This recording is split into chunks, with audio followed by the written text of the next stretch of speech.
আসসালামু আলাইকুম ওয়া রাহমাতুল্লাহি ওয়া বারাকাতুহু। অতিরিক্ত গরমের কারণে হাইড্রোসিল এসে গেছে শরীরে। এই দেখেন জিরবা, হ্যাঁ দেখছেন কি অবস্থা, খুব শরীরের অবস্থা খুবই খারাপ।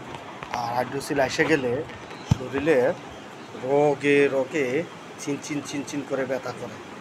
এই হাইড্রোসিলটা এমন একটা বিষয় রোগ, এই রোগগুলো যেমন চিনচিনিয়ে এখন চিকন চিকন রক দিয়া ঝিমঝিম ঝিমঝিম করে ব্যথা করে, ঘাড়ের এদিকে ব্যথা করে, এদিকে ব্যথা করে, হাত তুললে ব্যথা করে, হাত উঠে তুললে ব্যথা করে, হ্যাঁ, এবং সর্ব সাইড দিক দিয়ে খুব ব্যথা করে।